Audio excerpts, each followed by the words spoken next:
Good evening, student. First message: stay home, stay safe amid of this lockdown due to coronavirus. All of you are aware of it, that what is happening in our society, in our country, in this world. So let it be. It's a part of government. Today here we are to discuss the first chapter of history, that is First War of Independence of 1857. This war started in India in 1857. What were the reason behind it? We need to stick with the syllabus of ICSE 2021 council examination. So first we are going to discuss its reason. So first we will come to know what is actually this battle, First War of Independence. So many historians used to call it First War of Independence because prince, kings, queens, farmer, peasant, worker, laborer, educated, uneducated, literate, illiterate, everyone, they fought for a common purpose. They wanted to get back their identity, or they wanted to get back their freedom, liberty or security, because all of them were doomed politically, economically, religiously, socially and economically. They were doomed. They lost everything.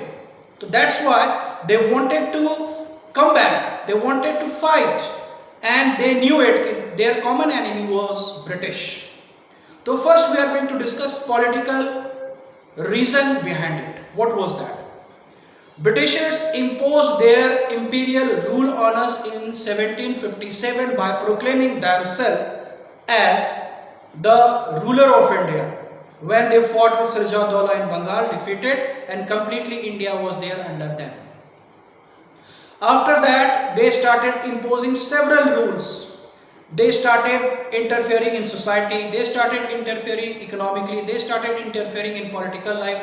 Everywhere, not they only interfered, they exploited, they tortured, and that's why we people completely dejected and we wanted to come out of it.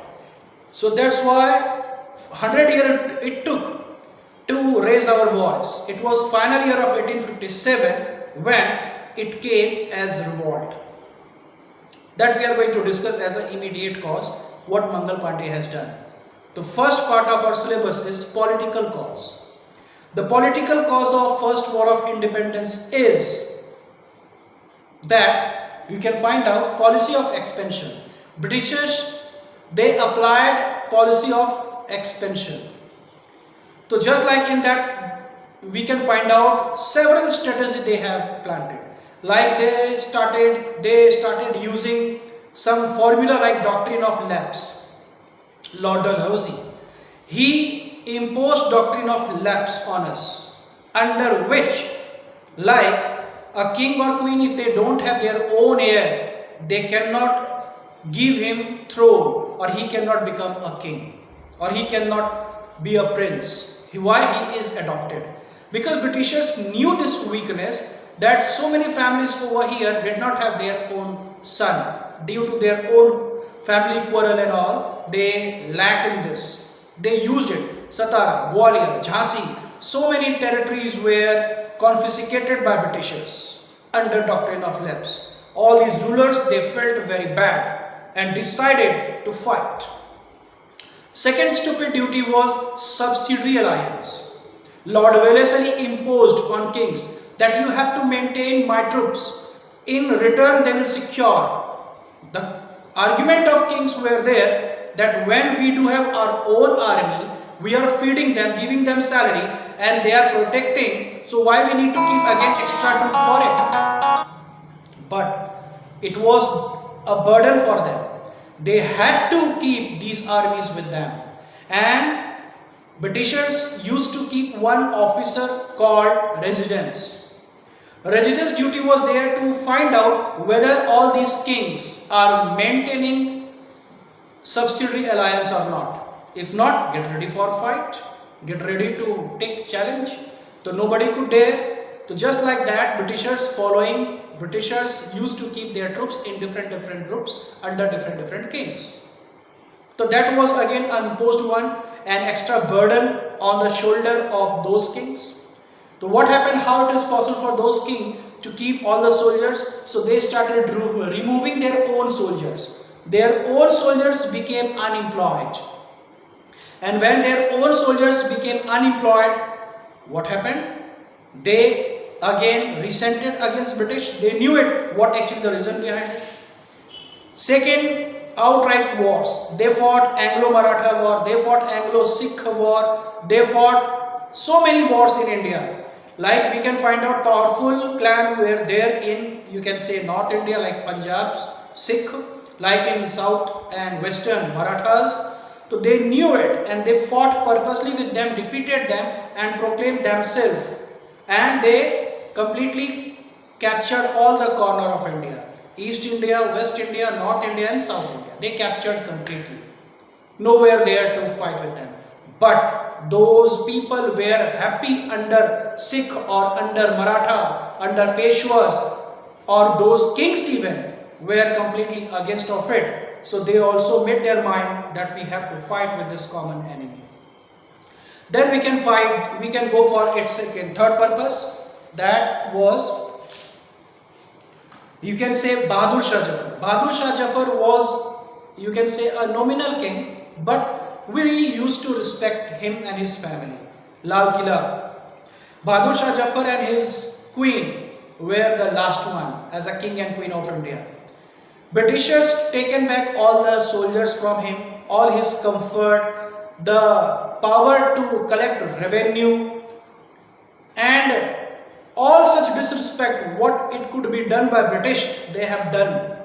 Only 1 or 2 attendants were given to Bahadur Shah Zafar. Only for namesake he was king and his wife was queen. All Indians felt it a great insult because their king and queen were insulted by them. Disrespect. Everything, just like whatever rights were there, like money collection, like administration, like developmental plan and all these rights were confiscated by Britishers from them. And that's why Bahadur Shah Zafar became only namesake king and queen. Then next we can move on with Nana Sahib. When Britishers come to know about Nana Sahib that he is also adopted one, then Nana Sahib lost his you can say pension of 80,000 pounds and he was forced to live a normal life. The follower and the people, those they loved Nana Sahib, felt great insult, and Nana Sahib too felt great insult and again decided to fight with this common enemy. Then we can understand Britishers were very smart, of course, but somewhere they were very weak also. They elaborated their kingdom everywhere. They elaborated their system in north, in south, in east and west, but they could not keep control everywhere. In center of India, no one was the supreme one who can keep it, complete control, like how Aurangzeb used to keep, like how Akbar used to keep, like how Balban used to keep. Britishers did not have. Britishers tried to use always divide and rule, but Britishers could not understand, in absence of powerful central government, revolt can take place, and our soldiers and so many people around India, farmer, peasant, you can say kings, queens, soldiers, they had used this opportunity and they rose their voice, which was known as Revolt of 1857. So just like we can understand it was the reason behind them, we can understand these were the political reasons why actually we could fight and why we rose our voice. I hope you liked today's lecture. It's a small initiative for all of you. I hope you like. Tomorrow we'll discuss socio-religious cause and economic cause. Thank you very much. Good night. Bye.